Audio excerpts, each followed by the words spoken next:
देखिए, आज हम संबंधों के ऊपर चर्चा करेंगे, है ना। कितने प्रकार के संबंध होते हैं और उसमें सर्वश्रेष्ठ संबंध कौन सा है ना। तो सर्वश्रेष्ठ संबंध है आत्मिक संबंध। आत्मा से आत्मा का संबंध, आत्मा का परमात्मा से संबंध, है ना भाई। तो सर्वश्रेष्ठ संबंध है आत्मिक संबंध, उसे हम पहले नंबर पर रख सकते हैं। फिर उसके बाद दूसरा संबंध है मानसिक संबंध। पहला संबंध आत्मिक संबंध, दूसरा मानसिक संबंध, तीसरा संबंध है बौद्धिक संबंध, है ना। चौथा संबंध है संस्कारिक संबंध, संस्कारों के आधार पर संबंध। पांचवा संबंध है व्यावहारिक संबंध, व्यवहार निभाने वाला संबंध। छठवां संबंध है सामाजिक संबंध। सातवां संबंध है राजनीतिक संबंध। आठवां संबंध है आर्थिक संबंध। नौवां संबंध है पारिवारिक संबंध और 10वां संबंध है शारीरिक संबंध। ठीक है, अभी हम आज 10 संबंध के बारे में चर्चा करेंगे। ये सारे जो संबंध हैं वो आप बहुत अच्छे से निभा सकते हैं जब इसे प्रॉपर वे में हम एक्यूरेट परफेक्ट होकर समझें, है ना भाई। इसमें आत्मिक संबंध को सर्वश्रेष्ठ हमने कहा। जब हम आत्मिक संबंध को गहरे से समझ जाते हैं तो ये सारे संबंध निभाना बहुत बहुत आसान हो जाता है। हाँ, ऐसे तो और भी संबंध है, जैसे व्यापारिक संबंध 11वें नंबर पर रख सकते हैं। व्यापारिक संबंध, है ना भाई। तो अब इन सब संबंधों को मैनेज करने के लिए आपको आज थोड़ी सी ही बात बताता हूँ, बाकी इसकी पूरी डिटेल क्लास हम अलग से वीडियो बनाएंगे, वो हम बताएंगे आपको। देखिए, हमारा संबंध, कौन सा संबंध किस प्रकार से होना चाहिए, तो सारे संबंध निभा सकते हैं। इसमें आपको बस 2 ही बातें ध्यान रखनी है। मानसिक और बौद्धिक संबंध मेरा किसी भी आत्मा से ना हो। मानसिक और बौद्धिक संबंध यदि परमात्मा से रखते हैं आप, ठीक है, मानसिक और बौद्धिक संबंध यदि आप परमात्मा से रखते हैं तो सारे संबंध निभाना बहुत आसान हो जाता है। दुनिया में कैसा संबंध रखना है? दुनिया में आत्मी संबंध रखना है, मानसिक और बौद्धिक नहीं। है ना भाई। दुनिया में व्यवहारिक संबंध रखना है, मानसिक और बौद्धिक नहीं। मानसिक और बौद्धिक संबंध यदि हम परमात्मा से रखना सीख जाते हैं तो उसकी सबसे बड़ी प्राप्ति ये होती है कि मानसिक स्वास्थ्य लाभ प्राप्त होता है। बौद्धिक जो है विचलन से हम बच जाते हैं, है ना भाई। बाकी व्यवहारिक संबंध, सामाजिक संबंध, आर्थिक संबंध, राजनीतिक संबंध, व्यापारिक संबंध, है ना, ये सब तो हम दुनिया में हमें रखना ही पड़ता है और रखना ही चाहिए। इसमें एक संबंध जो हमने बीच में चर्चा की थी वो है शारीरिक संबंध। शारीरिक संबंध हमारा किसी से भी नहीं होना चाहिए। देखिए, जैसे माने शारीरिक संबंध के आधार पर हमारा जीवन नहीं होना चाहिए, जबकि अभी सारे संबंध शारीरिक संबंध के हिसाब से ही लोग जी रहे होते हैं, इसलिए तनाव होता है। शारीरिक संबंध होने से हम तन के भान में रहते हैं, तो तन के भान में रहने के कारण तनाव उत्पन्न होता है। तन के भान से मुक्त हो गए तो तनाव खत्म, है ना। हम सदा ही तन को ही महत्व देते रहते हैं। अब जैसे शारीरिक संबंध में बहुत सारे होते हैं, चाचा, मामा, काका, है ना, बहन, है ना, पत्नी, माँ, बाप, बहुत सारे संबंध, सब शारीरिक संबंध हैं। शरीर के आधार पर संबंध है। जब तक शरीर है तब तक वो संबंध है, शरीर छूटा वो संबंध खत्म। तो जो संबंध एक दिन पूरी तरह से खत्म होने वाला है, उसके पीछे क्यों पड़े रहना। अंतिम सच्चाई क्या है कि शारीरिक संबंध का ही खात्मा होता है, बाकी और कोई संबंध का खात्मा नहीं होता है, शारीरिक संबंध का ही खात्मा होता है। और शारीरिक संबंध को हम मानसिक रूप से भर लेते हैं, बौद्धिक रूप से भर लेते हैं, तो सारा जीवन डिस्टर्ब हो जाता है। तो पूरे जीवन को बेस्ट बनाने के लिए हमें इन सर्व संबंधों का संतुलन सीखना अनिवार्य है। तो सारे संबंधों में संतुलन बनाए रखने के लिए हमें परमात्मा से संबंध स्थापित करना बहुत अनिवार्य है। परमात्मा से कौन सा संबंध? मानसिक और बौद्धिक संबंध। तो मानसिक और बौद्धिक संबंध बनाने के लिए हमें परमात्मा की वाणी को प्रतिदिन सुबह, दोपहर और शाम कम से कम 3 बार परमात्मा की वाणी को सुनना अनिवार्य है। क्योंकि किसी से भी यदि संबंध बनता है तो उसकी वाणी के द्वारा ही संबंध बनता है। चाहे वो दूर देश में बैठा है तो टेलीफोन के द्वारा वाणी से ही संबंध गहरा होता चला जाता है ना भाई। वाणी से संबंध के बाद हमारा मानसिक संबंध बन जाता है दुनिया में भी। वाणी से संबंध होने के बाद हमारा बौद्धिक संबंध बन जाता है।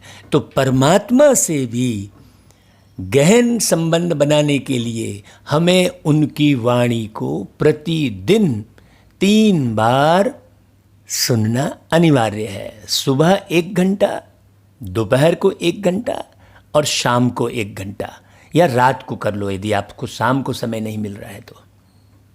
3 बार आपको सारे दिन में परमात्मा की वाणी सुनना ही है। जब आप परमात्मा की वाणी सुनते हैं तो आपका संबंध परमात्मा से धीरे धीरे धीरे धीरे बढ़ता चला जाता है। अभी परमात्मा से संबंध बनाने के लिए आप परमात्मा की वाणी एक स्थान पर भी नहीं सुन रहे हैं। देखिए, यदि आप रामायण सुन रहे हैं तो उसमें पूरी जीवन कहानी है, एक शारीरिक जीवन कहानी है। भाई, दशरथ जी एक शरीर का नाम, रामचंद्र जी शरीर का नाम, कैकेयी शरीर का नाम, कौशल्या शरीर का नाम, जितने भी हैं, तो आप उसमें परमात्मा की वाणी कहीं भी नहीं सुन रहे हैं। यदि आप भागवत सुनते हैं तो उसमें भी जीवन कहानी है, उसमें परमात्मा की वाणी नहीं है। यदि आप कोई चालीसा पढ़ते हैं तो उसमें भी एक जीवन का ही वर्णन है। जैसे मान लीजिए आपने हनुमान चालीसा पढ़ा तो हनुमान जी के जीवन का पूरा वर्णन है। यदि आपने दुर्गा चालीसा पढ़ा तो दुर्गा जी के जीवन का पूरा संबंध है। परमात्मा की वाणी तो नहीं सुन पाए ना आप, कि परमात्मा क्या कहते हैं। यदि हम परमात्मा से रोज बात करना सीख जाएंगे तो सारे डिसीजन, सारे निर्णय आप बहुत अच्छा ले सकते हैं। जीवन में निर्णय का बहुत महत्व है। हम क्या निर्णय ले रहे हैं, कौन सा डिसीजन हम फाइनल कर रहे हैं, है ना भाई। आज जो भी हम आपके सामने में बोलने लायक बने हैं या हम आपको कोई बात बता रहे हैं, इसके पीछे सिर्फ एक ही राज है, प्रतिदिन परमात्मा की वाणी को हम सुन रहे हैं, पढ़ रहे हैं, समझ रहे हैं और उस वाणी को अपने जीवन में उतार रहे हैं। तब आज हमें एक एक बात बारीकी से समझ में आई है और हमारा जीवन तो बहुत बढ़िया बन ही गया है। पूरे परिवार के सदस्यों का जीवन भी बढ़िया बन गया है, चाहे वो हमारी पत्नी हो, बच्चे हो, सभी, है ना, सबका जीवन बेस्ट से बेस्ट बन गया है। और जो भी हमारे संबंध में आ रहा है उनका भी जीवन बेस्ट से बेस्ट बनता चला जा रहा है। पूरे देश भर में हमने परमात्मा की वाणी को सुनाने का ही पुरुषार्थ किया, चाहे वो गीतों के माध्यम से, चाहे वो प्रवचन के माध्यम से, है ना भाई, चाहे किसी भी किस्म के नए नए तरीके से कार्यक्रम करने के माध्यम से।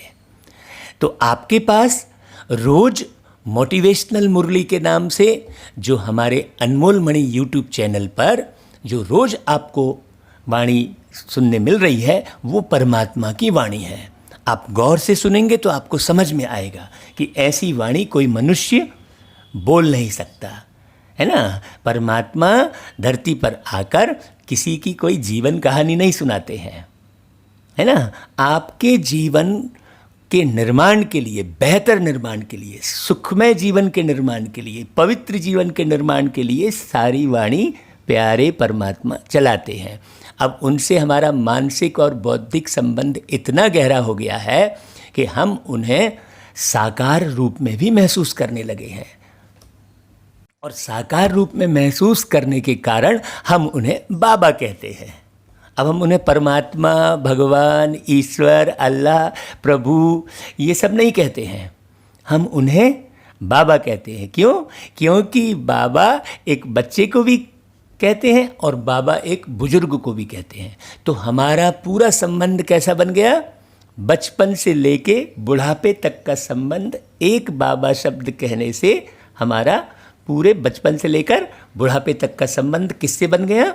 परमात्मा से। तो अब कोई भी पन में मुझे कोई कष्ट नहीं होने वाला है, न बचपन में, न किशोरावस्था में, न युवावस्था में, न बुढ़ापे में। मुझे चिंता ही नहीं होगी कि बुढ़ापे में क्या होगा। क्यों?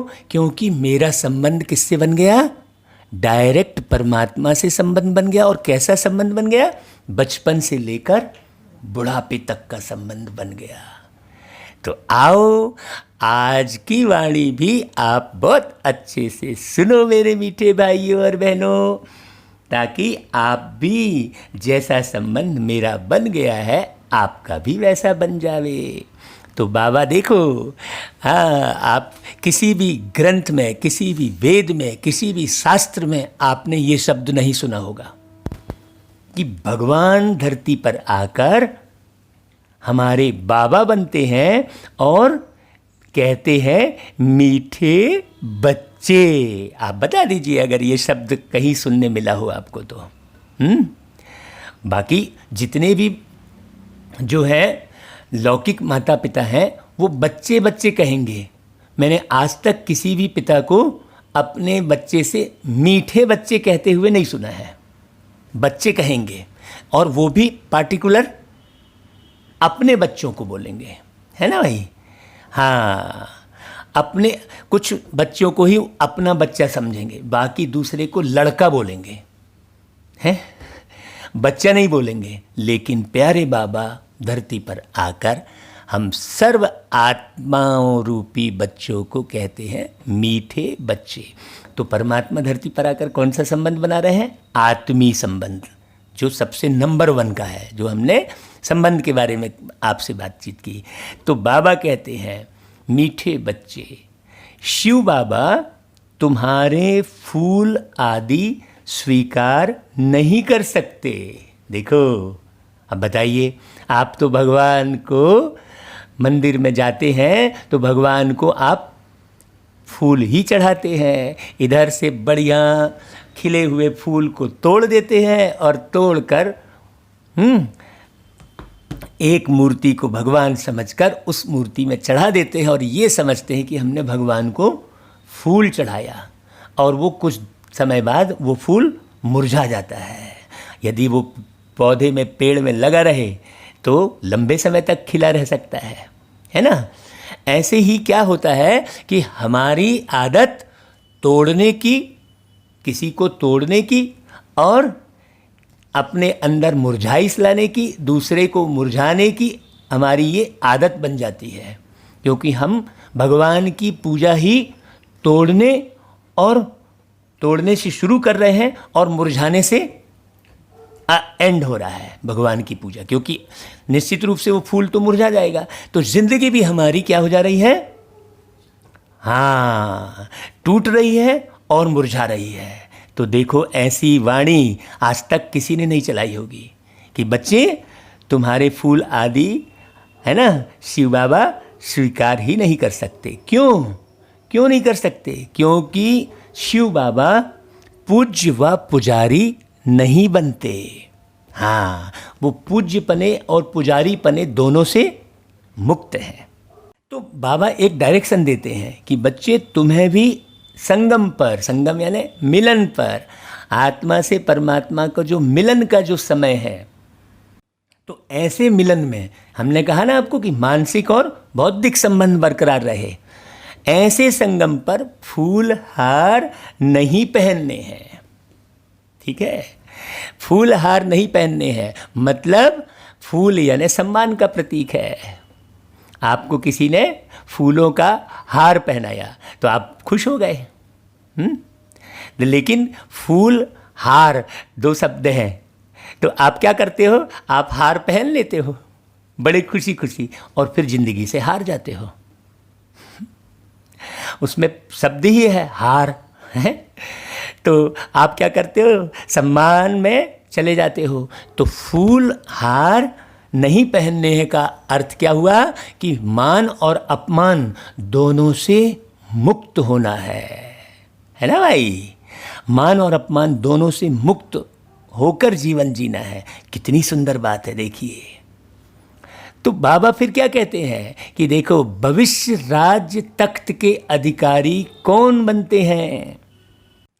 तो भविष्य राज्य तख्त के अधिकारी भाई कौन बनेंगे? ऊपर बाबा ने क्या बोला कि फूलहार नहीं पहनने हैं। देखिए, जो अभी मात पिता के दिल तख्त को जीतने वाले हैं। मात पिता कौन? शिव बाबा। ब्रह्मा भी माँ हो गई, ब्रह्मा माँ शब्द है ना भाई। हाँ, और आत्मा में भी माँ शब्द है। तो हमारा संबंध एक दूसरे से माँ जैसा हो, मतलब मैं आपकी माँ और आप मेरी माँ। देखिए कितनी गहरी बात है। जब मैं आपकी माँ बन गया और आप मेरी माँ बन गए तो संबंध किसका कैसे हो गया? दिल से संबंध हो गया, आत्मा से आत्मा का भी, और पिता परमात्मा से भी दिल का संबंध हो गया। तो बाबा ने कहा कि जो अभी मात पिता के दिल तख्त को जीतने वाले हैं वही भविष्य तख्त नशीन बनते हैं। हाँ, मात पिता का दिल जीतना मतलब मात पिता के समान बनना। जब आप मात पिता के समान बन जाते हैं, माने प्यारे बाबा के जैसे बन जाते हैं, तो फिर प्यारे बाबा क्या करते हैं? आपको पूरे विश्व सौंप देते हैं कि चलो भाई, अब आप उसके लायक बन गए हो, तो आपको विश्व का मालिक बना देते हैं कि आप अब अच्छे से सभी आत्माओं की बढ़िया सेवा कर सकते हो। हाँ, विश्व का मालिक बनना मतलब विश्व सेवाधारी बनना। ऐसा थोड़ी राजमहल के लालच में हम विश्व का मालिक बन रहे हैं कि सोने के महल के लालच में हम विश्व का मालिक बनने का पुरुषार्थ कर रहे हैं कि बढ़िया राजाई मिलेगी। नहीं, सेवा, जो सेवा के भाव रखता है वही मालिक है। इसलिए बाबा ने कहा कि बालक सो मालक। हाँ, बहुत गहरी बात है। तो बाबा कहते हैं वंडर है, बच्चे मात पिता पर भी विजय प्राप्त करते हैं। हाँ, प्यारे बाबा पर भी हम जीत हासिल करते हैं, उनका दिल जीत लेते हैं। बाबा हमारे ऊपर न्यौछावर हो जाते हैं। हम ऐसे कितने अनुभव सुनाएंगे आपको जो आपको मालूम पड़ेगा कि बाबा हम पर न्यौछावर है। हम आज का ही आपको अनुभव सुनाई देते हैं। आज लगभग हमारी 2:30 बजे नींद खुली। तो 2:30 बजे उठे और हम ये देख रहे थे कि हमारा शरीर बहुत कमज़ोर महसूस हो रहा था, एकदम उठ नहीं पा रहे थे हम, शरीर एकदम शिथिल जैसा हो गया था और ऐसे झुनझुनी जैसी हो रही थी पूरे शरीर में, सुन्न जैसा हो रहा था पूरे शरीर में। तो हमको लगा कि अरे ये शरीर में क्या हो रहा है। फिर हम उठ गए और उठकर चहलकदमी करते हुए बाबा को याद करने लग गए और बाबा से हम जब कनेक्शन बनाए तो बाबा हमारे अंदर शक्तियाँ भरना शुरू कर दिया। हाँ, माने हमारा कनेक्शन मानसिक और बौद्धिक किनके साथ बन गया? शरीर से हटके परमात्मा के साथ बन गया। तो जैसे ही शरीर से हटके परमात्मा के साथ संबंध बना तो हमारा जो शरीर वाले संकल्प थे वो समाप्त हो गए। और शरीर वाले संकल्प समाप्त होने के कारण क्या हुआ कि हमें एकदम बढ़िया फ्रेश लगने लगा और हमें शक्ति की महसूसता होने लगी और सारी जो शून्यपना है, शिथिलता है, वो सब खत्म हो गया। और जो है हमारे शरीर का ब्लड सर्कुलेशन भी बढ़िया हो गया और हम एकदम फिर मुरली रिकॉर्ड करना, फिर बढ़िया नहा धोकर और फिर मुरली रिकॉर्ड करना अच्छे से शुरू कर दिए। ये हम आज की ही बात बता रहे हैं। तो हर पल आपका संबंध प्यारे बाबा से बनता जाएगा। तो जब भी कोई शारीरिक समस्या आ रही, भाई शरीर में तो ऊपर नीचे होता ही रहता है ना भाई, चाहे वो पारिवारिक समस्या आ रही है, हमने आपको सारे संबंध के बारे में बताया, सर्व संबंधों में सुधार हो जाता है ना भाई। तो बाबा कहते हैं वंडर है भाई, मेहनत कर बच्चे माता पिता से भी आगे जाते हैं, है ना भाई। हाँ, देखो आप उन जो प्यारे बाबा हैं जिन्हें हम तुमेव माता च पिता तुमेव ऐसा कहते आए हैं, है ना, उनके लिए हम क्या गाते हैं? कहते हैं कि छोड़ भी दे आकाश सिंहासन, धरती पर तू आ जा रे। आप ये गीत पूरा सुनना। बाबा कहते हैं ओम शांति। देखो आप गीत सुनना, फिर आगे की पॉइंट बाबा की सुनना। तब बाबा क्या बोलेंगे? मीठे मीठे सिकिलधे बच्चों ने गीत सुना। भाई मुरली को रोक कर आप पहले ये गीत सुन लेना, है ना भाई, तो आपको और अच्छे से समझ में आएगा। तो बाबा कहते हैं देखो इस गीत से सर्वव्यापी का ज्ञान तो उड़ जाता है। भाई आप कह ही रहे हो कि छोड़ भी दे आकाश सिंहासन, धरती पर तू आ जा रे, तो फिर कण कण में व्याप्त वाली बात ही नहीं रह जाती है। आप ही गाए हो इस गीत को, है ना भाई, आप लोग ही गाए हो, बनाए हो। तो छोड़ भी दे आकाश सिंहासन मतलब आकाश से उस पार एक सिंहासन प्यारे बाबा का है जहाँ वो बैठे रहते हैं और हम बुलाते हैं तो याद करते हैं बाबा को। अब भारत बहुत दुखी है, इसलिए ड्रामा अनुसार यह सब गीत बने हैं। मैं दुख में पुकारते हैं, अगर वो यहीं रहते तो पुकारते क्यों हैं कि, और ये कहते क्यों कि छोड़ भी दे आकाश सिंहासन, है ना भाई। अगर वो कण कण में व्याप्त रहते, हम में तुम में खड़क खम्भ में रहते, तो फिर पुकारते क्यों, है ना भाई। दुनिया वाले नहीं जानते इस बात को। बाप आते हैं पतितों को पावन करने व दुखियों को दुख से लिबरेट कर सुख देने के लिए। बच्चे जान गए हैं वही बाप आया हुआ है। हाँ, जिनको हम बाबा कहते हैं। बच्चों को पहचान मिल गई है। स्वयं बैठ बतलाते हैं बाबा कि देखो बच्चों, मैं साधारण तन में प्रवेश कर सारी सृष्टि के आदि मध्य अंत का राज सुनाता हूँ। देखो भाई, सृष्टि तो पूरी एक ही है, अब आपने देश अलग अलग बना दिए हैं, है ना भाई। तो मेरा देश तेरा देश कर रहे हो, किसी को विदेशी बोल रहे हो। अभी सृष्टि तो पूरे एक ही है, अब विदेशी बोलो चाहे देशी बोलो, सृष्टि तो एक ही है, सिर्फ नई और पुरानी होती है। हाँ भाई, कौन सी सृष्टि? मनुष्य सृष्टि, है ना भाई। बाकी तो धरती जलवायु आकाश ना नया होता ना पुराना, वो तो सदा का सदा है ना भाई। लेकिन नए पुराने कौन होते हैं? हम होते हैं। फिर से हम जन्म लेके बच्चे बनकर फिर नए हो जाते हैं और बूढ़े होकर पुराने हो जाते हैं, है ना भाई। हाँ, तो बाबा कहते हैं कि बच्चों को पहचान मिल गई है। जैसे शरीर बचपन में नया होता है फिर पुराना होता है, देखो वही बात बोली बाबा ने, नया शरीर पुराना शरीर, दो शरीर तो नहीं कहेंगे ना, शरीर तो एक ही है। ऐसा ही दुनिया भी एक ही है, दो दुनिया तो नहीं है ना भाई। वही दुनिया पुरानी हो जाती है। देखो कितने प्यार से पढ़ा रहे बाबा, है एक ही, सिर्फ नए से पुराना बनता है। वैसे दुनिया एक ही है, नए से अब पुरानी होती है। तो फिर बोलते बाबा नई कब थी भाई, या फिर कोई बता ना सके कि ये दुनिया नई कब थी, है ना। अभी तो जर्जर पुरानी हो गई है, सब देखो दुखी अशांत है, क्या क्या संकल्प चलाते रहते हैं ना। तो बाप आकर समझाते हैं, बच्चे जब नई दुनिया थी तो भारत नया था, सतयुग कहा जाता था। अभी सुना रहे हैं बाबा, बहुत अच्छी बात।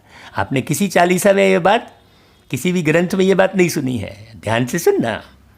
वही भारत फिर पुराना बना है, इसको पुरानी ओल्ड वर्ल्ड कहा जाता है।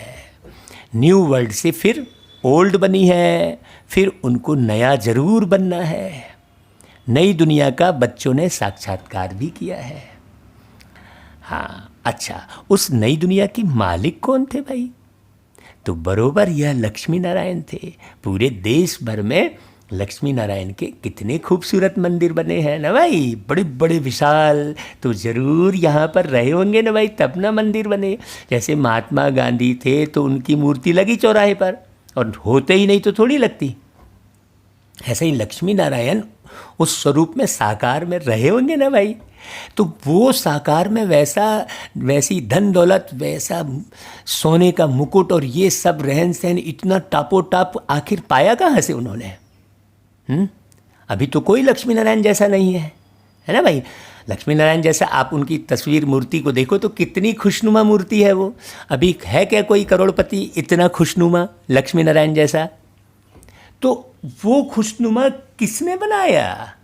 वो खुशनुमा बनाया प्यारे बाबा ने धरती पर आकर। वो लक्ष्मी नारायण भी कौन है? एक आत्मा ही है। शरीर जिनका भी है वो आत्मा, और जिनका शरीर नहीं है वो परमात्मा। इसलिए भाई वर्णन भी है, ब्रह्म देवाय नमः, विष्णु देवाय नमः, शंकर देवाय नमः, राम देवाय नमः, कृष्ण देवाय नमः और शिव परमात्माय नमः। आप अच्छे से समझना इसको। तो बाबा कहते हैं आदि सनातन देवी देवता उस दुनिया के मालिक थे। अब भाई एक लक्ष्मी नारायण तो नहीं होंगे ना भाई, आदि सनातन देवी देवता पूरा धर्म है। अब आप कहते हो कुल देवता, आप भाई कुल देवता कहते हो, नहीं, अब कुल देवता के बदले आपको क्या समझना है कि आप देवता कुल के हो। भाई आपके कुल में एक देवता है ना, तो आपके कुल में एक देवता है, मतलब आप देवता कुल के हो ना। हाँ, तो बाप परम धाम से आकर बच्चों को समझा रहे हैं। क्या समझा रहे हैं? कि अब निरंतर यही याद करो, बाप परम धाम से हमको पढ़ाने, राजयोग सिखाने आए हुए हैं। ये आप स्मृति में रखो, तब आप पढ़ोगे। जैसे स्कूल की स्मृति रहती है तो आप स्कूल जाते हो, टीचर की स्मृति आई तो आप उसके पास ट्यूशन करने जाओगे। ऐसे ही आप ये स्मृति रखो कि राजयोग सिखाने भगवान आए हैं, तो हमें रोज सवेरे उनसे पढ़ाई पढ़नी है। महिमा सारी प्यारे बाबा एक की है ना भाई। इनकी महिमा कुछ नहीं है, किनकी? जिनके तन में आए हैं, उनकी कोई महिमा नहीं है। इस समय सब तुच्छ बुद्धि है, कुछ नहीं समझते। इसलिए मैं आता हूँ, तब तो गीत भी बनाया हुआ है, छोड़ भी दे आकाश सिंहासन, है ना भाई। तो सर्वव्यापी का ज्ञान तो उड़ जाता है भाई। देखो हर एक का पार्ट अपना अपना है। जैसे तुम्हारा पार्ट है ना, वैसे ही मेरा भी पार्ट है। बाबा कह रहा है हर एक का पार्ट अपना अपना है। बाप बार बार कहते हैं, बार बार कहते हैं बाप, क्या बात? देह अभिमान छोड़, तुम आत्म अभिमानी बनो। तो सबसे नंबर 1 का संबंध जैसे हमने बताया शुरू में, तो आत्मी संबंध तुम्हारा सबसे स्थापित होगा, तो आत्मीयता बढ़ती चली जाएगी, सारे कष्ट मिट जाएंगे। बस केवल इतना ही है कि देह अभिमान छोड़ दो और आर्गन्स द्वारा शिक्षा धारण करो। कानों के द्वारा सुनो, अभिमान छोड़ दो। हाँ, बल इस बाबा को चलते फिरते देखते हो, परंतु याद शिव बाबा को करो। हाँ, ऐसे ही समझो, शिव बाबा ही सब कुछ करते हैं, ब्रह्मा है नहीं। भले इनका रूप इन आँखों से दिखाई पड़ता है ना भाई। तुम्हारी बुद्धि शिव बाबा की तरफ जानी चाहिए। हाँ, शिव बाबा ना हो तो इन आत्मा जिनका ये शरीर है वो कोई काम का नहीं है ना भाई। अगर शिव बाबा ना हो तो जनरल व्यक्ति हो गए फिर वो। हमेशा समझो इनमें शिव बाबा हैं जो पढ़ाई पढ़ा रहे हैं भाई। कोई ना कोई एक तन का आधार तो लेना पड़ेगा ना भाई। वह इन द्वारा पढ़ाते हैं। तुम्हारा यह टीचर नहीं है, जिनके तन में आए हैं वो तुम्हारा टीचर नहीं है भाई। मैं तो बाबा की मुरली सुना रहा हूँ, मैं आपका कोई टीचर नहीं हूँ। टीचर तो सुप्रीम टीचर प्यारे शिव बाबा है, याद उनको करना है। कभी भी जिस्म को याद नहीं करना है। और अभी तो सारे के सारे लोग क्या करते हैं, इसलिए हमने कहा कि शारीरिक संबंध तो होना ही नहीं चाहिए, है ना भाई। और अभी सब तरफ क्या है, शारीरिक संबंध के आधार पर ही दुनिया चल रही है। तो शरीर तो नष्ट, तो दुनिया के संबंध भी नष्ट। जब संबंध ही नहीं रहा तो सुख कहाँ से मिलेगा? सुख तो संबंध से मिलता है ना। तो बुद्धि योग बाप के साथ लगाना है। वही कहा ना कि बुद्धि का संबंध। हाँ, बच्चे याद करते हैं, फिर से आकर ज्ञान योग सिखाओ। छोड़ भी दे आकाश सिंहासन, भाई छोड़ भी आकाश से आकर फिर करे क्या? आपने बुलाया तो क्या करे भाई? हैं, आपको मार्गदर्शन देंगे ना। अब वो मार्गदर्शन दे रहे हैं तो आप सुन नहीं रहे हैं। आके क्या वो पत्थर में उगेंगे कि भाई अपने आप जमीन से पत्थर निकल गया ये है?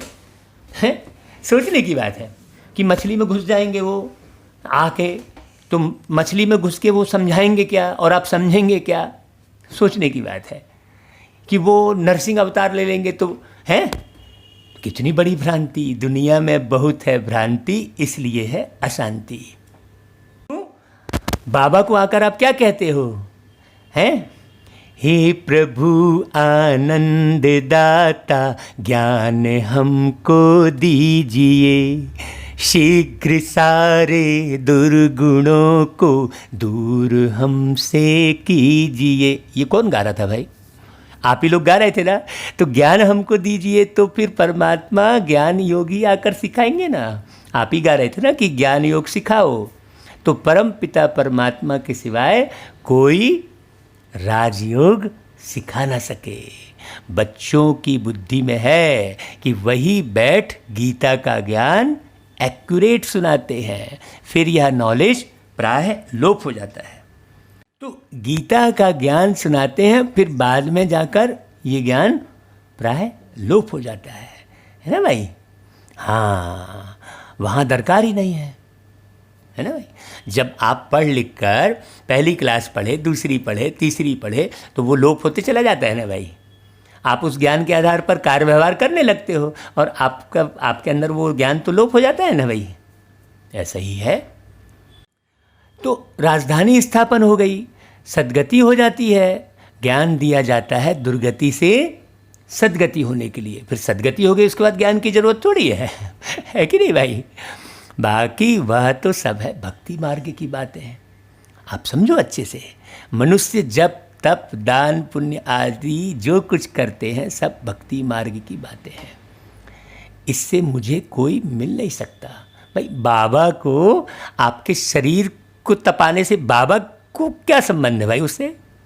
अब दान किए तो तुमने आत्मा को दान किए, उस बाबा को तो दान लेना नहीं है। कोई भी पुण्य कर्म किए तो तुमने अपने लिए किए, उसमें बाबा से तो कोई कनेक्शन नहीं है भाई। तो बाबा कहते हैं उससे मैं कैसे मिलूँगा आपको? मैं तो मिलता हूँ जब तुम मेरे से पढ़ने आते हो, तो मैं तुम्हें मिलता हूँ भाई पढ़ाने के लिए। बाकी तुम ये सब करते हो तो उससे मेरे को मिलने की ज़रूरत ही नहीं है। बाबा कह रहा है, सीधी सी बात है ना भाई। हैं, आत्मा के पंख टूट गए हैं, पत्थर बुद्धि बन गई है, तो भगवान से मिलने की दूसरी विधि अपनाते रहते हैं, उससे मिलते तो है नहीं है। अब आपने उपवास रहे, आपने शरीर को जो है तंग किया तो उससे थोड़ी भगवान मिल जाएंगे। अब आपने उपवास रहे तो भगवान मिलेंगे क्या आपको? सोचने की बात है, क्या हो जाएगा फिर? तो बाबा कहते देखो पत्थर से फिर पारस बनाने मुझे आना पड़े। भाई पत्थरों में भगवान को आप समझ रहे हो कि भाई ये तो भावना है, आप कह देते हो। तो जब पत्थर को आप भगवान समझ सकते हो तो पत्थर को फिर इंसान भी समझने लग जाओ। जब इतनी बड़ी अथॉरिटी जो पूरे विश्व के मालिक हैं, जिनके हाथ में पूरा विश्व है, ये जान रहे हो कि सबको नाच नचाता फिर भी नजर नहीं वो आता, ऐसी दुनिया को बनाने वाला कौन है, आप कहते हो। तो सबको नाच नचाने वाला जो नज़र नहीं आता उसे आप पत्थर में महसूस कर सकते हो, तो नज़र आने वाले इंसान को भी महसूस कर लो, वो तो और सरल हो जाएगा। तो फिर पत्थर की ही एक बहू ले आओ घर में, है पत्थर की ही ले आओ। जब भावना इतनी ऊंची कर ली है आपने कि पत्थर को भी भगवान समझने लग गए, तो फिर उतनी ऊंची भावना आप चैतन्य में भी रख लो ना भाई। सोचने की बात है। कहा भाई श्रद्धा है, तो भाई श्रद्धा, आपने श्रद्धा रखकर और मूर्ति को खिलाया, और आपने ये समझ लिया कि भगवान ने खा लिया, तो जो खाने बैठा है सामने उसको पहले खिलाए ना भाई, जो सामने बैठा है, जिसको खाने से जिसकी ज़िंदगी चल रही है। सोचने की बात है। इसलिए बाबा ने कहा कि देखो पत्थर बुद्धि बन गए, पत्थर में बुद्धि लगा लगा के, पत्थर में बुद्धि लगा लगा के क्या हो गए हैं? पत्थर बुद्धि बन गए हैं। तो पत्थर से फिर पारस बनाने मुझे आना पड़े, इसलिए शिव भगवान को पारसनाथ कहते हैं, है ना भाई, बुद्धि को पारस बनाने वाले। एक एक बात समझना भैया। बाप कहते हैं अब कितने मनुष्य हैं, सरसों मिसल संसार भरा हुआ है, ढेर मनुष्य है। बॉम्बे जाकर देखो तो आप ट्रेन में जो है, आप जब चढ़ोगे ना तो आप अपने आप चढ़ जाओगे, और उतरना है तो आप अपने आप उतर जाओगे, आपको उतरने चढ़ने की ज़रूरत नहीं है, इतने मनुष्य हैं। बॉम्बे में जो लोकल ट्रेन चलती है चाहे जो भी, तो बाबा कितने मनुष्य। बाबा कहते हैं देखो है अब सब खत्म हो जाने हैं। अब ऐसा कोई बोल सकता है कि भाई, नहीं तो लोग बोलेंगे ये क्या बोल रहे हो आप? अरे भगवान बोल रहे हैं भाई सब खत्म हो जाने हैं।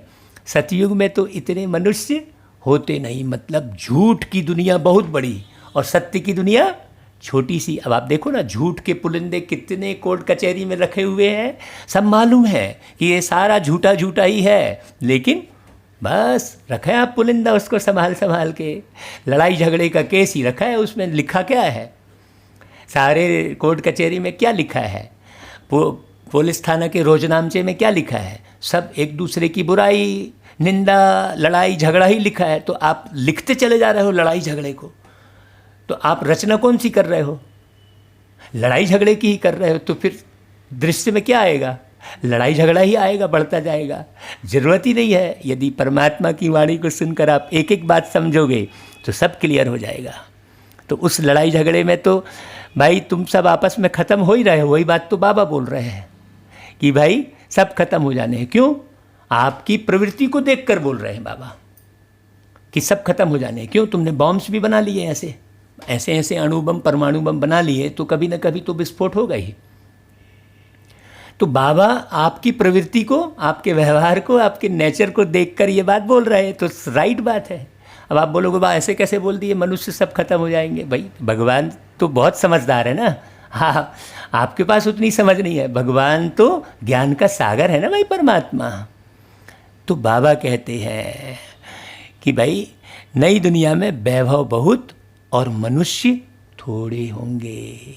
यहाँ तो इतने मनुष्य हैं जो खाने के लिए भी नहीं मिलता है। देखो ना, मांगते रहते हैं।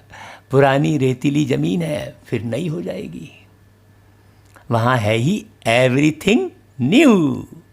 नाम ही कितना मीठा है, हेवन, बहिश्त, स्वर्ग, पैराडाइज, देवताओं की नई दुनिया। पुरानी को तोड़ नई में बैठने की दिल होती है ना भाई। अभी जो बाबा सुना रहे हैं तो वो पुरुषार्थ कर लो। अब है नई दुनिया, स्वर्ग में जाने की बात। बाबा कौन सी बात कर रहे हैं? अभी नई दुनिया में जाने की बात कर रहे हैं, उसी के लिए पढ़ा रहे हैं। ये अच्छे से समझना। भाई कौन जाएगा नई दुनिया में? तुम आत्मा। हाँ, इसमें पुराने शरीर की कोई वैल्यू नहीं है। शिव बाबा को तो कोई शरीर है ही नहीं, तो शरीर की वैल्यू और नई वैल्यू वाली कोई बात ही नहीं है ना भाई। बच्चे कहते हैं बाबा को हार पहनाए, परंतु इनको हार पहनाएंगे तो तुम्हारा बुद्धि योग इनमें चला जाएगा। वो हार कौन पहनेगा? वो शरीर, और बाबा तो शरीर है ही नहीं। शिव बाबा कहते हैं हार की तो दरकार ही नहीं है भाई, तुम ही पूज्य बनते हो, पुजारी भी तुम बनते हो, आप ही पूज्य आप ही पुजारी। हाँ, तो अपने ही चित्र की पूजा करने लगते हो। हाँ भाई, अभी महात्मा गांधी एक आत्मा, अब वो किसी न किसी शरीर में कोई भी नाम रूप में होंगे, अब पता नहीं कौन से नाम रूप में है, योगेश, सुरेश, महेश, किस नाम में है क्या मालूम है, और वो अपनी ही मूर्ति में वो आत्मा माला चढ़ा रही होगी, तो किसको मालूम है? उसको खुद ही नहीं मालूम है ना भाई। आप चाहे कितने भी गुणगान करते रहो, वो तो चले गए, उनको थोड़ी मालूम है कि आप उनकी मूर्ति में माला चढ़ा रहे हो। देखो परिपाटी कैसी चली आ रही है। बाबा कहते हैं भाई मैं ना पूज्य बनता हूँ ना पुजारी, फूल आदि की दरकार ही नहीं। मैं क्यों यह पहनूं? इसलिए कभी फूल माला आदि लेते ही नहीं है। अब देखो आप भगवान की पूजा में कितनी तैयारी करते हो, और भगवान आके क्या बोल रहे हैं कि मैं लेता ही नहीं हूँ। दरकार ही नहीं है ना भाई। पढ़ा रहे हैं तुम, पढ़ाई पढ़ो और स्वयं का निर्माण करो। तुम स्वयं को फूल की तरह गुणवान बनाओ। फूल तोड़ने और उसे मुरझाने की नौबत ही क्यों लाने दो? तो तुम गुण रूपी खुशबू धारण करके और खिले रहोगे। हाँ, बाबा कहते हैं तुम पूज्य बनते हो, फिर जितना चाहिए उतना फूल पहनना। मैं तो तुम बच्चों का मोस्ट बिलवेट ओबीडियंट फादर भी हूँ, टीचर भी हूँ, सर्वेंट भी हूँ। देखिए ऐसा कौन बोलेगा? विश्व अथॉरिटी क्या बोल रहे हैं कि भाई मैं सर्वेंट भी हूँ। बड़े बड़े रॉयल आदमी जब नीचे नहीं डालते हैं, नीचे जब सही डालते हैं माने हस्ताक्षर करते हैं, तो लिखते हैं मिंटो कर्जेन आदि। अपने को लॉर्ड कभी नहीं लिखेंगे, बड़े बड़े होंगे लॉर्ड कहाँ लिखते हैं। यहाँ तो श्री लक्ष्मी नारायण, श्री फलाना एकदम श्री अक्षर डाल देते हैं। श्री लक्ष्मी नारायण ऐसा कहते हैं, तो बाप बैठ समझाते हैं अब इस शरीर को याद ही नहीं करो, अपने को आत्मा समझो, निश्चय करो और बाप को याद करो। इस पुरानी दुनिया में आत्मा और शरीर दोनों ही पतित है। सोना 9 कैरेट होगा तो जेवर भी 9 कैरेट। सोने में ही खाद पड़ती है ना भाई। आत्मा को कभी निर्लेप नहीं समझना चाहिए। हाँ, यह ज्ञान तुमको अभी है। तुम आधा कल्प 21 जन्म लिए प्रारब्ध पाते हो, तो कितना पुरुषार्थ आपको करना चाहिए, है ना भाई। हम तो यही सोचते हैं, इसलिए रातों की नींद भी फिट जाती है। हाँ, कि भाई कितना पुरुषार्थ करना चाहिए। एक जगह भी हमें उलझना नहीं चाहिए, मूंझना नहीं चाहिए, रूठना नहीं चाहिए, रूसना नहीं चाहिए। हाँ, बाबा कहते हैं परंतु बच्चे घड़ी घड़ी भूल जाते हैं कि उन्हें क्या पुरुषार्थ करना है। इसकी निंदा उसकी चारी में लग जाते हैं। वो ऐसा था, वो ऐसा था, हम ऐसे थे, हम वैसे थे, हम यहाँ जा रहे थे तो उनसे मिले थे, हम पिछले बार ऐसा मिले थे तो उसने ऐसा बोल दिया था, तो वो ऐसी लड़ाई कर दिया था, तो उसने इतना सुख दिया था। बस उन्हीं पुराने ख्यालों में घूमते रहते। उससे फ़ायदा क्या? फ़ायदा क्या भाई? तुम्हारा जीवन तो नया बनते चला जा रहा है आगे भाई, तो तुम्हें नई दुनिया का ही सोचना चाहिए, लेकिन सोचते नहीं हैं। शिव बाबा ब्रह्मा द्वारा हमको शिक्षा दे रहे हैं। ब्रह्मा भी आत्मा उनको याद करती है ना भाई। ब्रह्मा विष्णु शंकर है सूक्ष्म वतनवासी। बाप पहले सूक्ष्म सृष्टि रचते हैं। निर्माण धाम ऊंचते ऊंच धाम है। हाँ, आत्माओं का निर्माण धाम सबसे ऊंच है। इसलिए आप कहते हो भाई हे प्रभु मुझे ऊपर उठा लो। एक भगवान को सब भक्त याद करते हैं, परंतु तमो प्रधान बन गए हैं तो बाप को भूल ठिक्कर भित्तर सबकी पूजा करते रहते हैं। हम जानते हैं जो कुछ चलता है ड्रामा शूट होता जाता है। करो भाई, बाबा तो न्यारे रहते हैं। ड्रामा में एक बार जो शूटिंग होती है, समझो बीच में कोई पंछी आदि उड़ता है तो वही घड़ी घड़ी रिपीट होता रहेगा भाई। यह भी ड्रामा का सेकंड रिपीट होता जाता है, शूट होता रहता है। यह बना बनाया ड्रामा है। तुम एक्टर्स हो, सारे ड्रामा को साक्षी हो, देखते हो। एक एक सेकंड ड्रामा अनुसार पास होता है। पत्ता हिला, ड्रामा पास हुआ। ऐसे नहीं पत्ता पत्ता भगवान के हुक्म से चलता है? सोचने की बात है। हाँ, आप गाते हो कि जल थल गगन आकाश पवन पर केवल उसकी सत्ता, केवल उसकी सत्ता, प्रभु इच्छा के बिना यहाँ पर हिल न सके एक पत्ता। अभी सोचो, आप खुद ही जो है, जब आप कह रहे हो हैं कि जल थल गगन आकाश पवन पर केवल उसकी सत्ता, और लड़ाई काहे की कर रहे हो आप? सत्ता की ही लड़ाई कर रहे हो। मेरा मेरा कह रहे हो। सारी लड़ाई झगड़े जब तुम कह रहे हो कि केवल उसकी सत्ता, फिर सत्ता के लिए क्यों लड़ रहे हो? हैं? उसके है ना भाई? नहीं, केवल उसकी सत्ता नहीं है, वो भगवान धरती पर आकर वो सत्ता आपको सौंपते हैं, सिखाते हैं कि इस सत्ता को तुम्हें कैसे चलाना है। हाँ, और इस पत्तों को तुम्हें कैसे हिलाना है, हैं? अब तुम ही केमिकल खाद डाल डालकर सारे पत्ते नष्ट कर रहे हो, फिर कह रहे हो भगवान। भगवान तो आकर तुम्हें शिक्षा दे रहे हैं भाई। तो बाबा जो है सब नॉलेज देते हैं। सब ड्रामा में नून है, इनको अच्छी रीति समझना पड़ता है। बाप ही आकर राजयोग सिखलाते हैं और ड्रामा की नॉलेज देते हैं। चित्र भी कितने अच्छे बने हुए हैं। संगम युग पर घड़ी का कांटा भी लगा हुआ है। कलयुग अंत, सतयुग आदि का संगम है। अभी पुरानी दुनिया में अनेक धर्म हैं, नई दुनिया में फिर वह नहीं होंगे।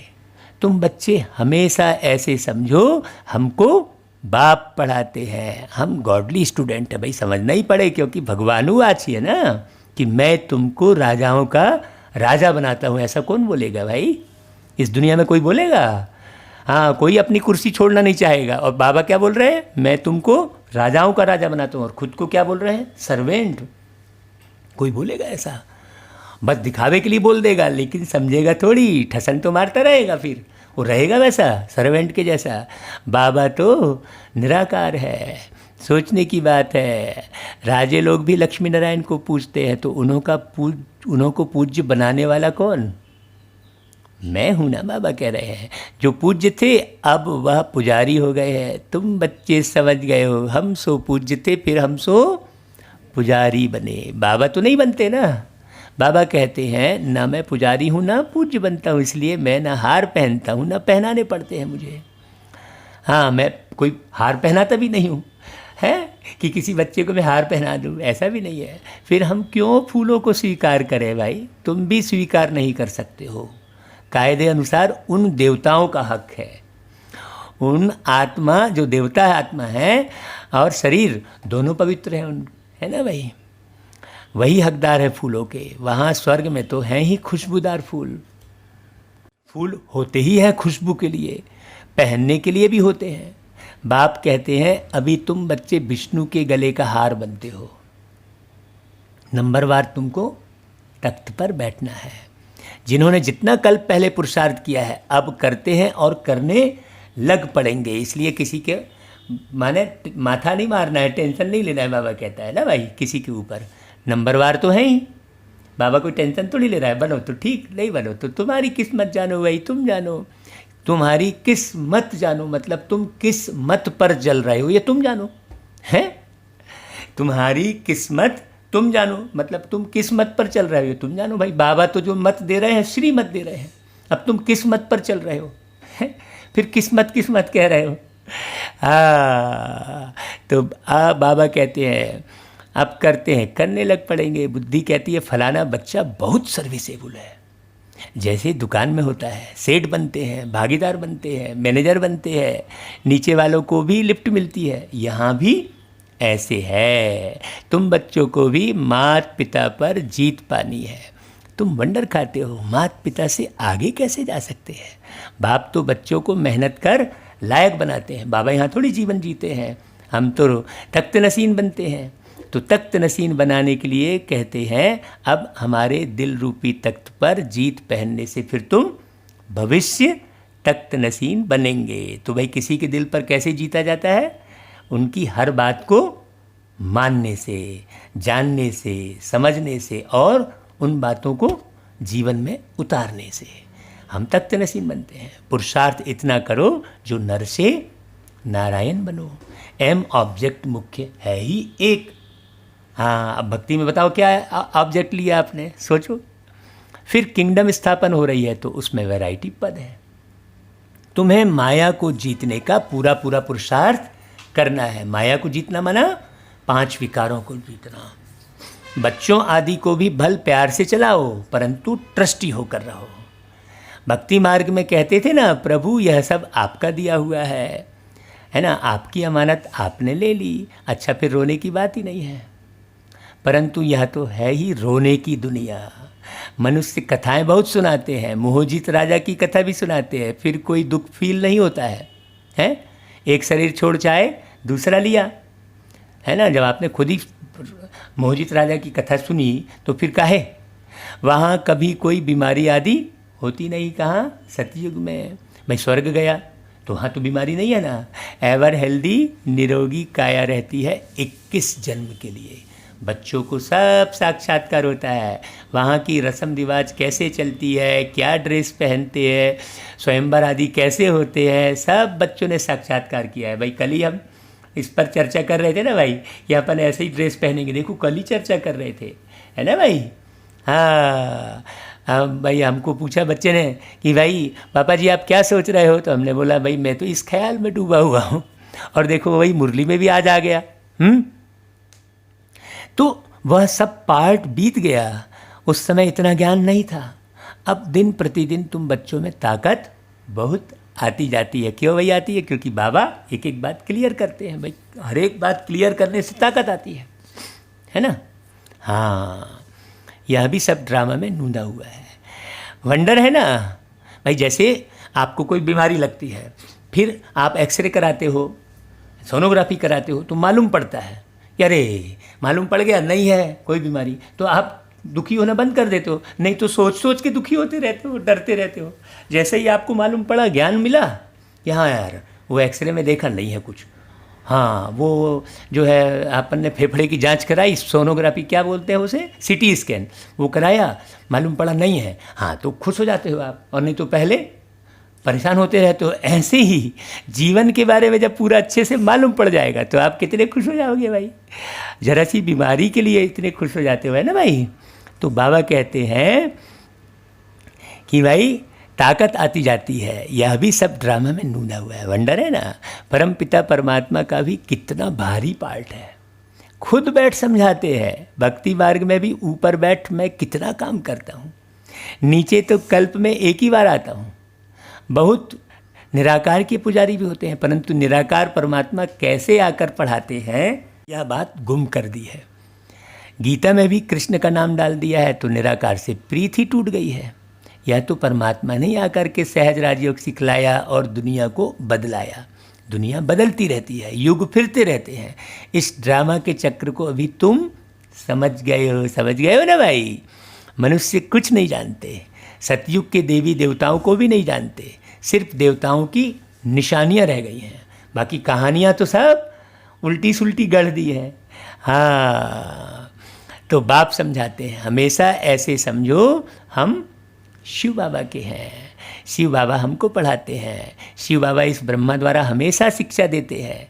शिव बाबा की याद में फिर बहुत मज़ा आता रहेगा। ऐसा गॉड फादर कौन? वह फादर भी है, टीचर भी है, सदगुरु भी है। कई बाप बच्चों को पढ़ाते भी हैं तो वह ज़रूर कहेंगे हमारा यह फादर टीचर है, परंतु वह फादर फिर गुरु भी हो ऐसे नहीं होते हैं। हाँ, टीचर हो सकता है, फादर को गुरु कभी नहीं कहेंगे। इनका जो है फादर टीचर भी था, पढ़ाते थे। हाँ, ब्रह्मा बाबा के। हाँ, ये भी बड़ी वंडरफुल बात है। हाँ, वह है हद का फादर टीचर और यह है बेहद के फादर टीचर। तुम अपने को गॉडली स्टूडेंट समझो तो भी अहो सौभाग्य। कितनी खुशी हो जाएगी भाई। हाँ, अभी तो हम पूरे जीवन भर विद्यार्थी जीवन जी रहे हैं। हाँ, स्कूली जीवन में कितना आनंद है, आप याद करो जरा। हाँ, 26 तारीख की मुरली में तो बचपन की बात बहुत अच्छी सुनाई थी। 26 अप्रैल की मुरली आप सुन लेना, अगर आपने नहीं सुनी होगी तो। 26 अप्रैल 2021 की वाणी आप सुनिएगा, वो सुनाई थी, हमें याद है यार। हाँ, तो बाबा कहते हैं कि भाई गॉड फादर पढ़ाते हैं, कितना क्लियर है, तो कितना मीठा बाबा है। मीठी चीज़ को तो याद किया जाता है ना भाई। जैसे आशिक मासूक का प्यार होता है, उनका विकार के लिए प्यार नहीं होता। हाँ, बस एक दो को देखते रहते हैं। कहते हैं तुझे देखे बिना दिल नहीं माने, तुझे देखने के ढूंढू कई बहाने, ऐसा करके देखते रहते हैं आशिक मासूक, है ना भाई। विकार नहीं है तुम्हारा, फिर है आत्माओं का परमात्मा बाप के साथ योग। आत्मा कहती है बाबा कितना ज्ञान का सागर, प्रेम का सागर है। इस पतित दुनिया, पतित शरीर में आकर हमको कितना ऊंच बनाते हैं। सोचो, बाबा का अपना शरीर नहीं है तो कितना प्यार लुटाते हैं, और हम अपना शरीर रहते हुए भी हम प्यार नहीं लुटा पाते हैं लोगों पर। सोचने की बात है। बाबा किराए का तन लेकर प्यार लुटा रहे हैं, और हम खुद इस शरीर के मालिक बैठे हैं तो भी हम प्यार नहीं लुटाते हैं। तो बाबा कहते हैं इस पतित दुनिया, पतित शरीर में आकर हमको कितना ऊंच बनाते हैं, है ना भाई। ऐसा तो बाबा जो है कितना ऊंचा है। मनुष्य से देवता किए करत न लागी वार, ये गुरु ग्रंथ साहिब में लिखा भी है।